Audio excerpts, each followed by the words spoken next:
The fog rolled down Devil's Edge Ridge like slow smoke, wrapping the trees in silence so thick it swallowed every sound but the crunch of pine needles underfoot. Dawn hadn't yet broken fully. The sky was the color of old bruises, and the wind smelled like rain clinging to granite. Megan Carver paused near the trail's edge, her hand resting on the butt of her sidearm. She squinted through the mist, instinct prickling the back of her neck. Something was wrong. She wasn't new to this feeling. Not after Colombia. Not after everything she'd lost. For the past 3 years, she'd worked alone as a ranger in this forgotten stretch of the Smokies. No tourists, no cameras, no partners. Solitude was her sanctuary, her penance. But now the forest felt off, like it was holding its breath. A sound. Subtle, like weight dragging through brush. Megan stilled. Her thumb clicked the safety off. From the haze a shape emerged, large, low to the ground, staggering. A German shepherd. It was caked in dirt and dried blood, ribs visible through its matted coat. A thick tactical harness hugged its body, military. Grayed, heavy-duty clips buckled tight. Slung across its back was a mud-covered backpack sagging with weight. The dog didn't growl, didn't bark. It looked straight at her, amber eyes steady and sharp. Then slowly it walked forward and collapsed at her boots. Megan didn't move for several seconds. Then, "What the hell are you?" The shepherd wheezed, pushed the backpack toward her with its snout, then went still. Megan knelt slowly, eyes flicking from the dog to the pack. The harness had no tags, but the faded serial stitched into the lining and a tattoo on the hind leg told her enough. D214. A military K9. She unclipped the pack. It was heavier than she expected. The clasps sealed tight, but her hands were steady as they worked. Inside, a waterproofed black container. Biohazard seal. LED blinking green. No label, just a red triangle. And beneath it, nestled in foam, a rugged military-grade tablet with a biometric scanner. Tucked alongside was a flash drive, written in thick black marker across its side. To Monsieur Carver, lives depend on you. She froze. No one had called her that in years. Not since the op. Not since 2 good people died and her name was buried and redacted. As Megan looked down at the shepherd, its eyes met hers. He had come a long way for her. The cabin was built for silence. Thick logs, tight seals, no creaking floorboards. Megan moved through it like a shadow. The dog slumped on the old wool blanket near the stove. He hadn't stirred since she carried him down the ridge. Just shallow breathing, a twitching ear now and then. She called him Delta. The name had come fast, instinctive, a memory she hadn't meant to dig up. But something about his eyes, how they didn't plead or panic, just endured, felt like looking at the remnants of a war that still echoed in her chest. Delta. She sat at the table, the contents of the pack spread in front of her. The sealed container, the biometric tablet, the flash drive marked with her name. Her real name, M. Carver, Megan. Carver hadn't existed in public records for almost 5 years, not since Bogota. Back then she wore tactical boots and body armor, not Ranger greens. Back then she answered to the Department of Homeland Security, not the Forestry Service. She'd been clean, loyal, obedient, and they'd use that like a weapon. Colombia was supposed to be simple, a transport intercept, low profile, high-value asset. But things went sideways fast. Her team, 4 operators, 2 handlers, was ambushed outside a field site north of Bogota. Only Megan and Travers made it out, and the fallout was immediate. They pinned it on her, said she broke protocol, said she authorized a route change, said she was compromised. They buried the footage, redacted the manifests, even deleted her biometric ID from the mainframe.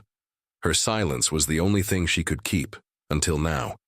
She turned the flash drive over in her fingers. Thick, cheap casing, worn-down edges. But that handwriting, to M. Carver. Lives depend on you. It couldn't be a bluff. Not with this much effort. Not with a dog like Delta sent into wild terrain with a mission.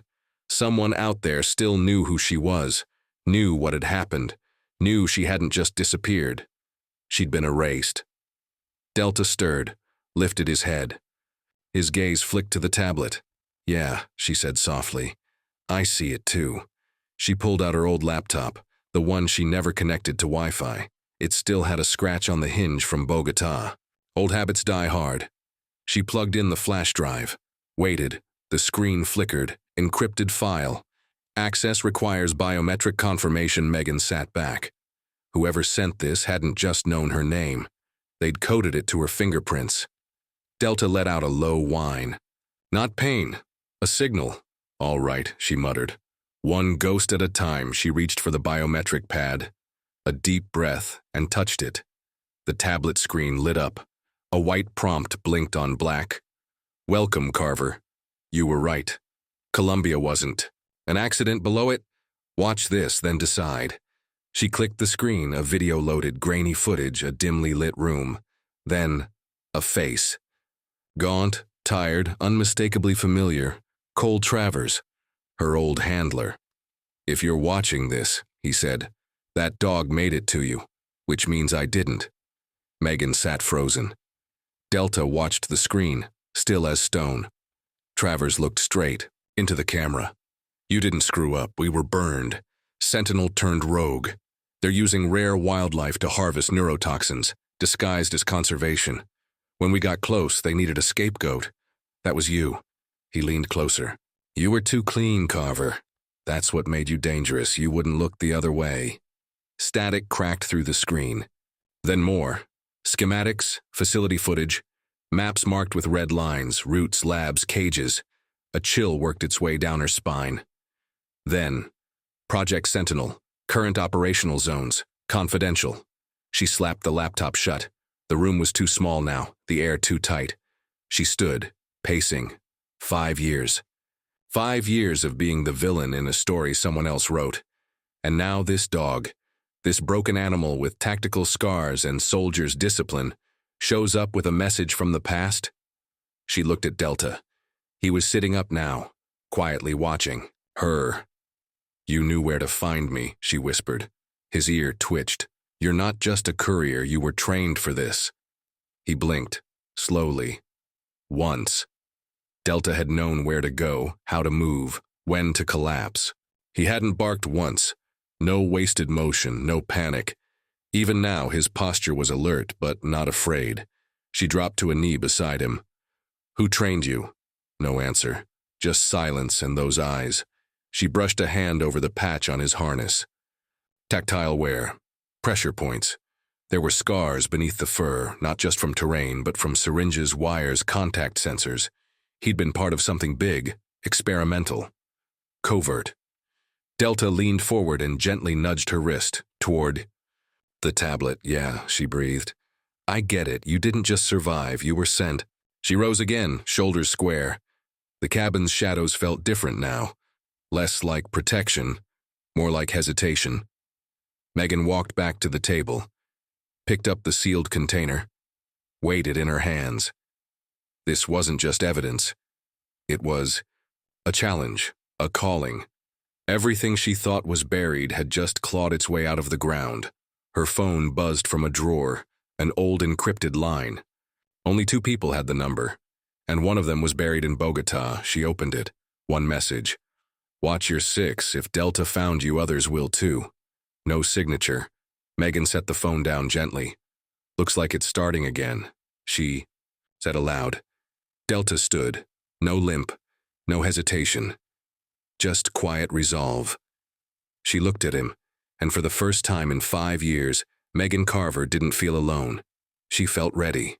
Dr. Elijah Brody didn't ask questions when he opened the clinic door and saw Megan Carver standing in the rain, soaked to the bone, cradling a half-conscious German shepherd in her arms.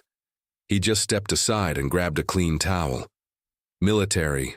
Harness, half-starved, and dragging a sealed pack," he muttered. "I'm guessing this ain't a routine wildlife call." "Not even close," Megan said, brushing past him. Inside, the clinic smelled of iodine and cedar shavings. Old school, like Brody himself.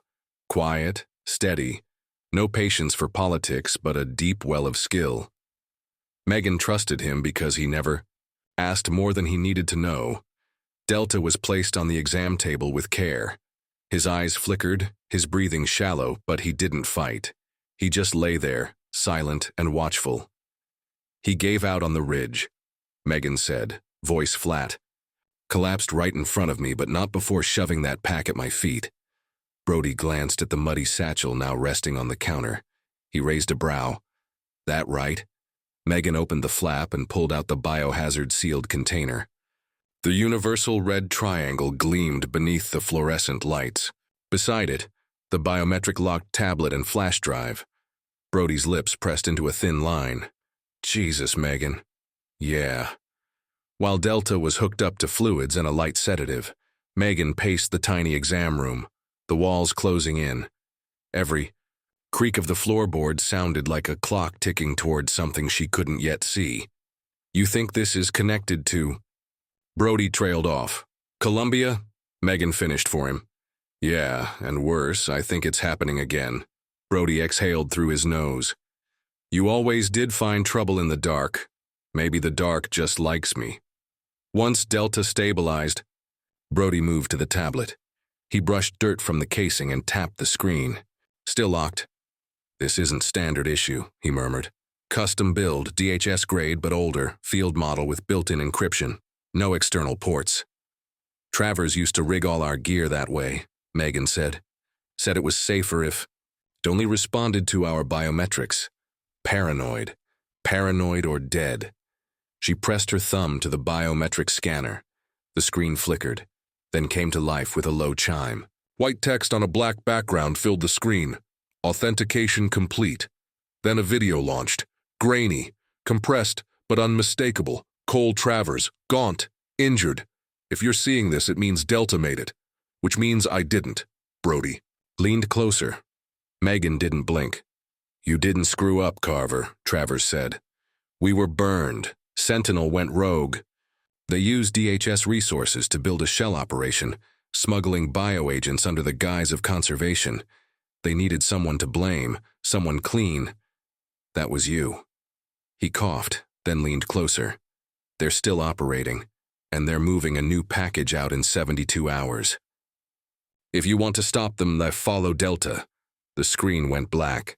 Megan's jaw locked. They're still using my name. Excuse me, Brody said. She opened the tablet's manifest list. Her DHS clearance ID blinked near the top. They're framing me again. I'm the leak, the scapegoat. It's all set up. She didn't realize her hands were shaking until Brody reached over and gently closed the lid. You need backup, he said. I need Lexi. Lexi Moore didn't exactly live off the grid. She owned the grid where no one dared plug in. A solar-powered trailer parked behind an old wildlife sanctuary, server racks humming beside bags of instant ramen. She opened her door before Megan could knock. Well, hell, she said. Didn't think I'd hear from you unless DHS got amnesia. Megan didn't smile. Encrypted tablet, biohazard case, dog with black ops training. Lexi's cigarette froze halfway to her lips. You brought whiskey, right? Delta waited in the Jeep, eyes alert but tail calm. Lexi gave him one look and muttered, That dog's seen some shit. Inside the trailer, Lexi's hands moved across keyboards like a pianist in mid-rage. She muttered code strings under her breath, cracked the tablet's deeper layers, and bypassed the air-gapped protocols using Megan's clearance embedded in the boot sequence.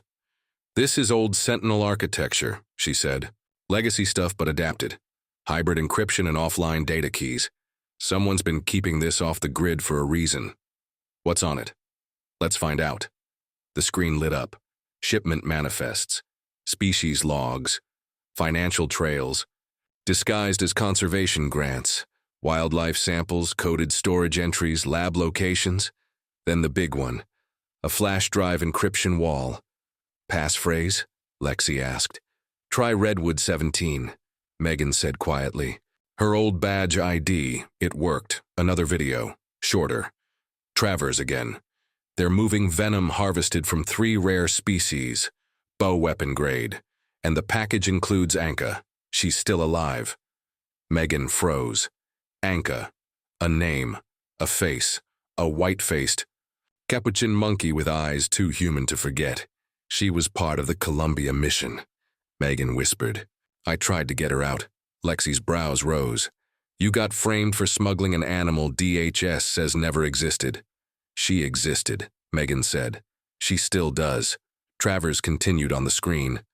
They're using your ID again. Internal. DHS flagged you as compromised.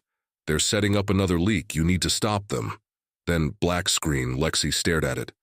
They're still ghosting operatives. Using your name to scrub themselves clean. They want me to look like I never stopped running, Megan said.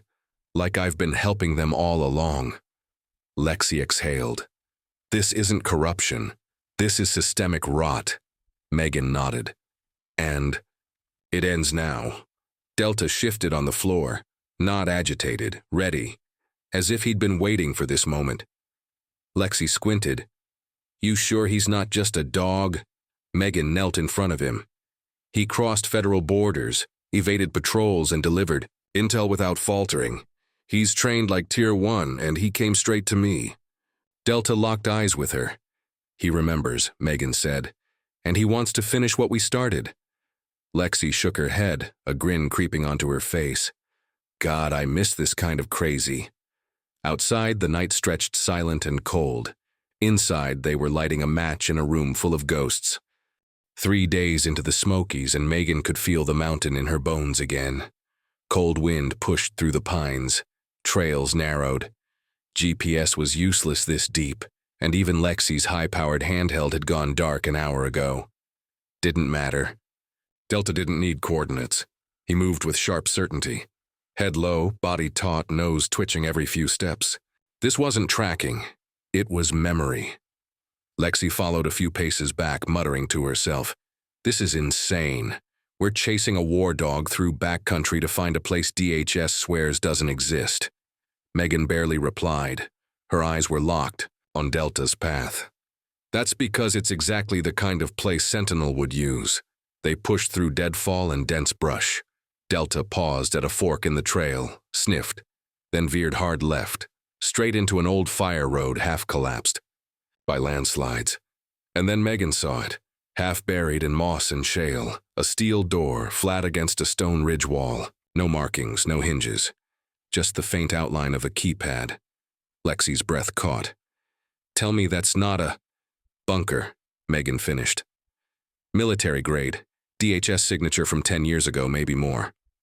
Delta padded forward and gave a low woof, then sat, waiting. Megan approached, brushing dirt from the keypad. She typed in one of the emergency override codes that still rattled around in the back of her mind. Nothing. Then, a beep. The panel blinked green. A soft hiss. The door unsealed. The air that rushed out was stale metal and old secrets. They stepped inside. Emergency lights flickered on, casting the space in a reddish glow. The chamber stretched out like a bunker turned lab. Sealed cases stacked. In rows, metal desks with embedded terminals. Cages folded flat along one wall. Lexi wandered to a crate and cracked it open. This is wildlife inventory. Megan opened another. Inside, sealed vials. Gold-tinted liquid sloshed inside glass capsules. The same sheen as the sample in Delta's pack. Neurotoxins, Megan whispered. One of the desks had a file still. Sitting open. Yellowed pages. Photographs clipped to the corner. One photo made her freeze. White fur, black ringed eyes, fingers wrapped around metal bars. Anka. Lexi looked over her shoulder. That's her? Megan nodded. They said she never existed. This is proof she did, and maybe still does. They kept searching. In one locker, Megan found field notes, coded manifests, delivery schedules. Some names she recognized, others she hadn't heard since Bogota. Lexi hooked into one of the terminals using her tablet. Data streamed in. Shipment schedules. GPS drops. They've been moving animal-based toxins across borders using decoy conservation projects. Megan's fists clenched. That's what Colombia was. Our op intercepted the wrong crate. We got too close to their real cargo. Delta growled softly. He'd wandered to the far end of the bunker, pawed at a hidden panel. Megan followed and pried it loose. Inside, a sealed black storage drive. Taped to the side, a photograph. Anka again. Same expression. But now with a date scrawled in the corner. 6 months ago. She's alive, Megan whispered. Lexi's voice was soft. Then we find her. Rain lashed the edge of the ridge like claws dragging across slate. Megan lay prone beside a decaying tree stump, watching the glow of floodlights below. The Wildgate Wildlife Research Center sprawled beneath the canopy, rows of whitewashed buildings, high chain-link fencing, security cams sweeping in mechanical arcs. But Megan knew the truth. This wasn't a sanctuary. It was a shell. Lexi's voice crackled in her earpiece from a van hidden deep in the woods. Front gate has 10-minute blind spot on rotation. Back fence's motion sensors are fake. The real defense is underground. Megan adjusted the scope on her rifle more for habit than need. I see a service tunnel.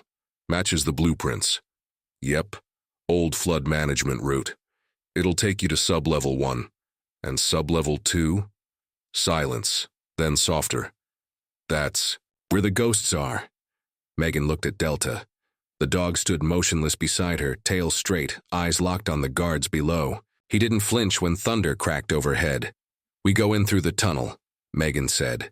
10 minutes later, they were crawling through ankle-deep runoff in the maintenance shaft, the stink of mold and rust thick in the air.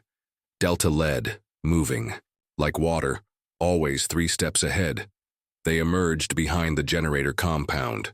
Megan popped the rusted latch on a hatch embedded in the ground and slid inside. The corridor beyond was too quiet. Fluorescent lights buzzed faintly overhead. Doors lined the hallway, labs, storage, containment, each with coded locks. Lexi patched Megan's tablet into the network. You're in. Keep comms light. They've got static walls down there. Delta. Stopped at a sealed door. His body tensed. He growled low, almost inaudible. Megan keyed in the override code. The lock clicked. The room was colder. Glass chambers lined the walls. Cages, each holding sedated animals. Ocelots, slow lorises, crowned. Lemurs, some hooked to IV drips, others trembling. A clipboard on one cage read, Specimen Daro 14, Dopamine Inhibition Trials, Phase 2. They're not just extracting venom, Megan murmured. They're testing compounds, controlling behavior. Delta moved ahead and stopped. Again, frozen, staring at the last enclosure. Inside, a white-faced capuchin, thin, fur patchy. But unmistakable. Anka, Megan breathed. The monkey tilted her head. Recognition flickered. Megan crouched beside the cage. It's really her. Lexi's voice came in hot. I'm live in 5. Get the uplink ready. Megan tapped her. Come on me. Streaming now. As she checked Anka's vitals, a click echoed behind her. Cold metal kissed her neck. Always knew you were a terrible ghost, said a familiar voice. She turned slowly. Riley, older, leaner, still alive. You faked your death, Megan said. I had to finish the job, from the inside. You finished it by running this place? I kept it contained. You're experimenting on endangered species. I'm stopping something worse. You could have exposed them. Riley's jaw tightened. And gotten us both killed. Megan's hand hovered near her belt. You chose their side. I chose. Survival. You're out of time. She tapped her uplink. Lexi's voice. We're broadcasting. Riley's eyes went wide. What did you do? Gave the world a front row seat. Delta lunged. The gun clattered to the floor. Riley hit the ground. Megan kicked the weapon. Away and pinned him with a boot to the chest. Remember what Delta was trained for? She hissed. Sirens erupted. A robotic voice blared. Facility breach detected. Emergency protocol initiated. Evacuation advised. 27 minutes to detonation. Megan looked around. Cages, files, proof. She turned to Delta. We're not leaving anyone behind. And Delta, as always, understood. Red warning lights strobed through the hallway as klaxons wailed. A synthesized voice echoed overhead. Detonation protocol active. 25 minutes remaining. Megan slung Anka's cage across Delta's reinforced harness. The capuchin clung to the bars weakly, eyes fluttering open. Drugged but alive. "We move," Megan said. Delta led the way, swift and silent, down the corridor. Lexi's voice cracked through the earpiece. "I've got sub-level schematics. Emergency egress is through a drainage shaft, half a mile west." Past the lab cluster. They passed 2 more glass chambers. Inside, a bonobo and a spider monkey, both sedated, both tagged with serials and behavioral notes. Megan skidded to a halt. "We're not leaving them." Lexi's sigh bled into static. "Do you know how much time?" "We don't leave them." She yanked open the enclosures. As Delta stood guard, she quickly crafted slings from her gear harness and strapped the primates against her back. Heavy, unwieldy, but alive. Delta whined low. "Not fear. A warning, footsteps. Boots pounding metal, voices barking. Move!" Megan hissed. They turned a corner into the backup corridor. A burst of gunfire rang out. Sparks danced across the wall beside them. Delta pivoted mid-stride, barreled. "To the nearest guard." The man screamed once, then silence. Megan kept going, teeth clenched, lungs burning. Down the corridor, a rusted ladder led up to a sealed hatch. "Lexi." "I'm opening it, keep climbing." Megan shoved the cage up through the hatch, then the bonobo. Delta squeezed through after her, helping nudge the last monkey over the lip with his muzzle. Lexi's voice returned, frantic. "They've triggered." "Secondary lockdown. No more internal overrides, they're sealing the core." "I'm grabbing the manifest drive," Megan gasped.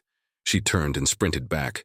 The lab hall glowed red. Riley stood inside, bleeding from the side, holding the encrypted case.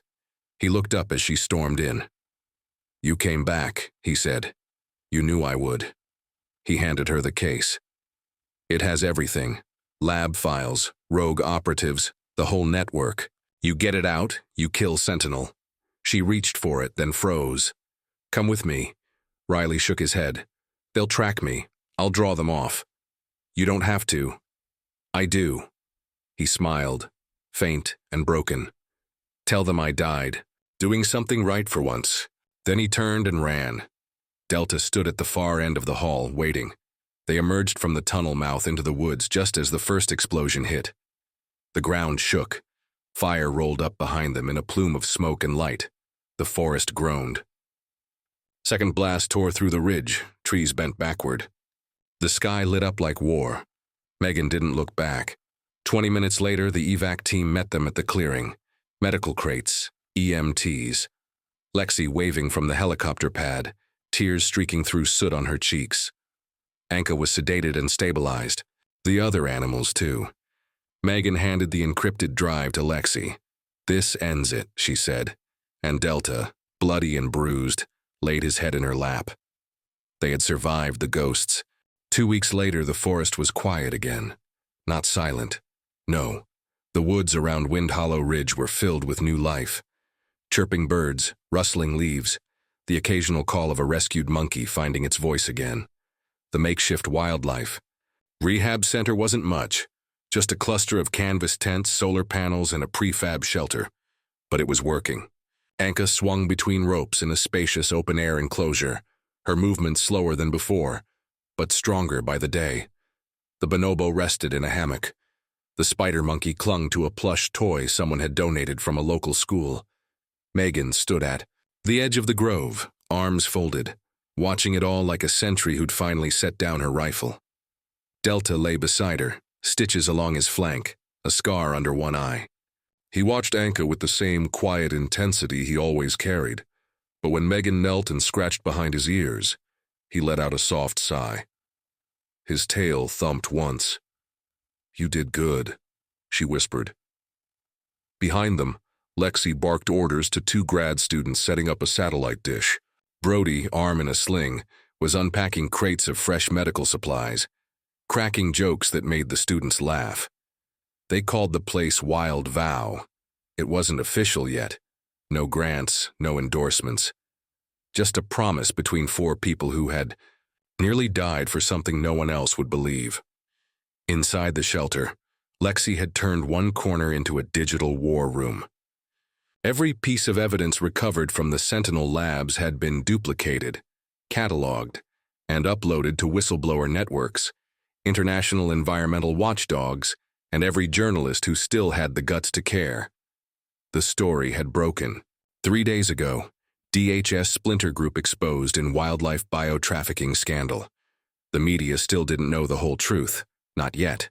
Not about Riley. Not about the names buried inside that manifest. Megan had insisted they hold some cards close. Let the world digest what it can, she'd said. The rest will come when they're ready. Delta's ears perked at the sound of a squirrel darting through the underbrush, but he didn't move. He stayed pressed to her side. You brought all of it back, Megan said to him. Not just evidence, not just truth. You brought me back. She reached into her coat pocket and pulled out the last thing Riley had given her. A flash drive, untouched since the day of the explosion. She hadn't shown it to Lexi, not yet.